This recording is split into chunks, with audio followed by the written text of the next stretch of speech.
अब हम आ जाते हैं जी पॉइंट ऑफ सेल की तरफ। ये नहीं कि जहां से आप अपने बिल बनाते हैं उस स्क्रीन के ऊपर आते हैं और उसके बारे में डिस्कस करते हैं कि उसके अंदर कौन कौन सी ऑप्शंस हैं और किस तरह उनको यूटिलाइज किया जा सकता है। इसको ओपन करने के लिए ट्रांजैक्शन के अंदर आपने पीओएस है और ये आपके सामने भी बटन है पीओएस का, और कंट्रोल पी शॉर्टकट की है। यहाँ पे आपने इसकी यूजर आईडी और इसका जो पासवर्ड है वो आपने डालना है। और यहाँ पे जो लेफ्ट साइड पे आपको ये कैशियर नजर आ रहे हैं, बेसिकली ये कैशियर्स के अकाउंट्स हैं। आपके पास जितने भी कैशियर्स हैं वो आपने यहाँ पे मेंशन करने हैं, और अपने अपनी आईडी से जब वो लॉगिन होंगे तो रात को आपको सेल भी कैशियर वाइज नजर आ जाएगी। तो अगर आपका एक ही कैशियर है या सिंगल कैशियर से लॉगिन होते हैं तो फिर आप एक ही कैशियर रख सकते हैं। इसके अंदर लॉगिन का बटन आपने प्रेस करना है और सॉफ्टवेयर आपके सामने ओपन हो जाए। यहाँ पे सबसे ऊपर आपका सॉफ्टवेयर का ऊपर आपका नाम आ रहा होगा, जो भी आपकी फार्मेसी है, एबीसी फार्मेसी, जो भी फार्मेसी, यहाँ पे नाम आ जाएगा। इसके बाद वाली विंडो है, यहाँ पे आपने बाई कोड या बाई नेम आइटम को सर्च करना है या टाइप करना है, तो वो यहाँ पे आ जाएगा। जो इसके नीचे वाली साइड पे बटन है वो है आइटम कोड की सर्च है, फिर डिस्क्रिप्शन बाय नेम सर्च कर सकते हैं। वाइड आइटम ये है कि आप जब बिल बना रहे हो, कोई चीज उसमें से आपने निकालनी हो तो आप वाइड आइटम का इस्तेमाल करते हैं। रिफंड आइटम आपका यूज तब होता है जब कोई चीज आप बिल बना के सेल हो जाए, कस्टमर ले जाए, देन वो वापस लेके आए तो आप उसको रिफंड कर सकते हैं। वो एक्सचेंज की शक्ल में भी हो सकता है और रिटर्न की भी शक्ल में हो सकता है। ये दोनों केस में ये चीज आपकी वापस आ जाती है। फिर मल्टी क्वांटिटी होती है, फिर ओपन प्राइस सेल होती है। ये अगर किसी की प्राइस आपने अपडेट नहीं की हुई और कैशियर उसी वक्त बिल बना रहा है तो उसके पास ये ऑप्शन अगर आपने अलाउ किया होगा तो वो उस वक्त प्राइस भी चेंज कर सकता है। फिर आइटम की प्राइस चेंज करना है, मल्टी क्वांटिटी है, सिंगल आइटम डिस्काउंट है F12 के ऊपर। अगर आप पूरे बिल पे डिस्काउंट नहीं देना चाहते तो आप किसी एक आइटम के ऊपर या किसी एक सेक्शन के ऊपर भी आप डिस्काउंट देना चाहें तो आप इसको दे सकते हैं। इन बटन्स के बाद आप इस वाले सेक्शन के ऊपर हम आते हैं। इसमें 4 आपके पास बॉक्स बने हुए हैं और इसका पहले वाले बॉक्स का मकसद ये है एक्चुअल टोटल का, कि जब आप किसी कस्टमर को डिस्काउंट देते हैं बिल के अंदर, ये जिस तरह मैंने F12 से इसको 10% डिस्काउंट दिया हुआ है, इसी तरह जब पूरे बिल के ऊपर भी मैं जब देता हूँ डिस्काउंट तो सिस्टम हमें ये बताता है कि इस बिल की जो एक्चुअल वैल्यू है वो 2500 रुपये है, जो सब टोटल है, यानी आफ्टर डिस्काउंट जो इस बिल का टोटल बना है वो ये बना है। और इसके बाद जितनी यहाँ पे कस्टमर ने आपको पेमेंट दी है वो आपने यहाँ पे पेमेंट लिखनी होती है।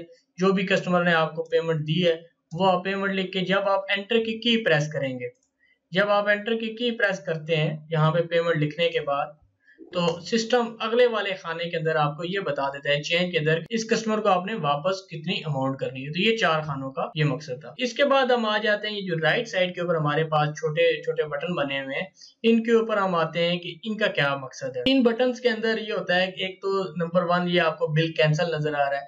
बिल कैंसिल इस तरह है कि आप जब बिल बना रहे हैं 5-7 आइटम्स का बनाया है, तो अगर आपने एक आइटम उसमें से खत्म करना हो तो वो तो आप F5 वाइड आइटम से करते हैं, लेकिन जब आपने पूरा बिल ही कैंसिल करना हो तो फिर आप ये बिल कैंसिल का बटन दबाते हैं और इसके ऊपर 5S इसका पासवर्ड होता है। जब आप ये लगाते हैं तो पूरे का पूरा बिल जो स्क्रीन के ऊपर होता है वो कैंसिल हो जाता है। इसके बाद आ जाता है आपके पास 2 तरह के डिस्काउंट होते हैं बिल के ऊपर। ये तो है आइटम्स के ऊपर और ये बिल के ऊपर है, यानी बिल का टोटल बन गया 2500 रुपये, तो आप कस्टमर को इन रुपीज भी डिस्काउंट दे सकते हैं, यानी 100-200 रुपए भी छोड़ सकते हैं और 5-10% और 20% भी दे सकते हैं।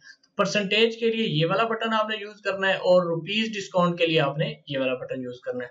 इसके बाद आ जाते हैं जी टेम्परेरी क्लोज। टेम्परेरी क्लोज ये है कि अक्सर फार्मेसीज के साथ हॉस्पिटल्स वगैरह होते हैं, वो मेडिसिन लेके जाते हैं या कोई भी पेशेंट होता है वो कहता है जी मुझे मेडिसिन दें, मैं शाम तक आपको या तो पेमेंट दे दूंगा या अगर ये मैंने ले ली तो अगर मैंने चेंज करनी होगी तो मैं चेंज करवा लूंगा। तो फिर आप उस बिल को for time being temporary close में डालते हैं। उस बिल को अभी स्टेटस फाइनलाइज नहीं हुआ होता कि उसने लेनी है नहीं लेनी, वापस करनी है, तो बजाय इसका बिल बनाने के आप यहाँ पे टेम्परेरी क्लोज कर देते हैं। तो जब वो कस्टमर वापस आता है और कहता है जी या ये वापस ले लें या एक्सचेंज कर दें या रिटर्न कर लें, तो उस सूरत में आप इस बिल को आप रिट्रीव करते हैं। तो यहाँ पे बिल की लिस्ट आ जाती है कि किन किन क्लाइंट की आपने बिल क्लोज किए हुए थे। उसके बाद उसको रिट्रीव करके तो जो भी आपने एक्टिविटीज परफॉर्म करनी हो उस बिल के ऊपर तो वो आप कर सकते हैं। इसके बाद अगला जो ऑप्शन है वो है डुप्लीकेट का। तो सुबह से लेकर शाम तक आप जितने भी बिल बनाते हैं वो यहाँ पे आपके सामने इनकी लिस्ट आ जाती है।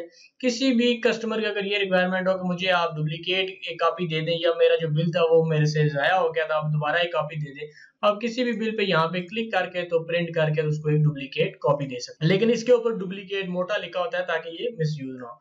इसके बाद आ जाता है जी mode of payment. Mode of payment ये है कि किसी भी फार्मेसीज के ऊपर जो बिल बनते हैं या वो कैश के ऊपर बनते हैं, या उधार के ऊपर बनते हैं, या वो फिर कार्ड वगैरह यूज हो रहे होते हैं। तो सॉफ्टवेयर के अंदर तीनों ऑप्शन मौजूद हैं, कैश का भी है, क्रेडिट का भी है। क्रेडिट जो कस्टमर के नाम पे बिल बना रहे होते हैं, और क्रेडिट कार्ड जो आप एटीएम कार्ड वगैरह यूज करते हैं तो वो क्रेडिट कार्ड का ऑप्शन मौजूद है। इसके अंदर एक मल्टी मोड ऑफ पेमेंट का भी ऑप्शन है कि अगर एक ही बिल में आपने मल्टी मोड ऑफ पेमेंट को यूज करना है तो वो कैसे यूज करेंगे वो भी मैं आगे चल के बताऊंगा। फिर इसके बाद ये आ जाता है, आपने अगर बिल बना रहे हैं और इसी स्क्रीन के ऊपर एक नया कस्टमर आ जाता है, वो कहता है जी आप मेरा अकाउंट बना ले, मैं आपको पेमेंट कुछ दिनों बाद या महीने बाद दे दूंगा, या कुछ पेमेंट मैंने दे दिया बाकी आप मेरे खाते में डाल दें।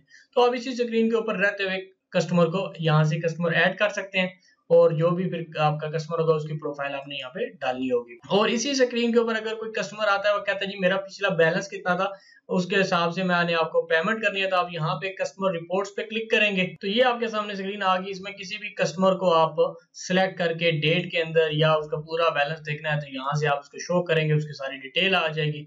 तो फिर जो भी है इसकी डिटेल एक सेपरेट है क्योंकि ये काफी सारी इसकी रिपोर्ट्स होती हैं। तो बेसिक पर्पज ये है कि यहाँ से आप कस्टमर की रिपोर्ट्स को देख सकते हैं। फिर इसके बाद कुछ यहाँ पे भी इसकी ऑप्शन मौजूद हैं कमांड्स के अंदर। इसमें अंदर काफी सारे बटन हैं, लेकिन मैं आपको इसके अंदर 3 से 4 बटन का बताऊंगा। एक तो ये है कि काउंटर के ऊपर अक्सर आपको एक्सपेंस करने पड़ जाते हैं, तो बजाय आप पेज पे लिखने पे या बैक ऑफिस वाले बंदे को एक्सपेंस डालने की, आप इधर ही खड़े खड़े ही पॉइंट ऑफ सेल का कैशियर ही अपने एक्सपेंस डाल सकते हैं ताकि रात को उसकी कैश के अंदर कोई प्रॉब्लम ना हो। तो वो उसने यूज करना है एक्सपेंसेस को। यहाँ पे जो भी आपके एक्सपेंस बने होंगे वो यहाँ से आपके ऐड करेगा और यहाँ पे एक्सपेंस डाल के अमाउंट डाल के अपडेट कर लेगा। थोड़े से टाइम के अंदर उसकी एंट्री हो जानी है। और दूसरा जो इसके अंदर ऑप्शन मौजूद है वो है सप्लायर पेमेंट की। अगर आप काउंटर पे खड़े हुए हैं और आप कहते हैं सप्लायर आ जाता है, आप उसको पेमेंट दे रहे हैं, तो बजाय आप इसको भी लिखने के आप यहाँ से सप्लायर पेमेंट में जाएंगे तो यहाँ से आप उसको पेमेंट कर लेंगे। इसके बाद एक चीज जो होती है जो फार्मेसीज के अंदर जरूरत पड़ती है वो होती है शॉर्ट आइटम्स की, कि जो आइटम आपके पास शॉर्ट आ जाते हैं, कस्टमर कहते हैं ये आइटम आपके पास मौजूद नहीं है, तो उसको आप रजिस्टर पे लिखने के बजाय आप यहाँ पे शॉर्ट आइटम के अंदर जाते हैं, तो यहाँ पे आप जो जो आइटम है उनकी फिर आप शॉर्ट आइटम की डिस्क्रिप्शन वगैरह और डिटेल लिख सकते हैं। शॉर्ट आइटम के बाद आ जाता है आपके पास, जैसे मैंने पहले कहा था कि मोड ऑफ पेमेंट आ जाती है। मोड ऑफ पेमेंट में एक है मल्टी मोड ऑफ पेमेंट। तो वो मल्टी मोड ऑफ पेमेंट में ये फर्क होता है कि आप एक ही बिल में मल्टी मोड ऑफ पेमेंट को यूज कर सकते हैं। F2 की प्रेस करते हैं तो ये आपके सामने मल्टी मोड ऑफ पेमेंट आ जाता है। इसी एक बिल के अंदर जितना आपने कैश लिया होता है वो आप कैश लिख सकते हैं, यानी 3042 रुपए का बिल है, आपने 2000 कैश लिया है, 500 रुपए आपने क्रेडिट कार्ड से लिया और बाकी जितना भी है वो इसके खाते में अगर डालना है तो ये इस तरह आप मल्टी मोड ऑफ पेमेंट का इस्तेमाल कर सकते हैं, लेकिन ये किसी कस्टमर के अगेंस्ट होगा। फिर इसके बाद अगर आप एक बिल बना रहे होते हैं, आपने किसी पेशेंट की डिटेल लिखनी है कि ये अगर कोई बंदा लेके जा रहा है तो उसकी आपने डिटेल लिखनी है, तो ये क्लाइंट का बटन दबाएंगे, यहाँ पे क्लाइंट की आपकी सारी डिटेल आ जाएगी। आप यहाँ पे लिख सकते हैं उसकी जो भी डिटेल आपने लिखनी है और उसका नाम वगैरह जो भी आपने लिखना है वो लिख के आप तो ओके कर सकते हैं। उम्मीद है दोस्तों कि मेरी ये आपको वीडियो पसंद आई होगी। कमेंट्स के अंदर ज़रूर इसका इजहार कीजिएगा। अल्लाह आपका आमीन नासिर हो। अल्लाह हाफिज़।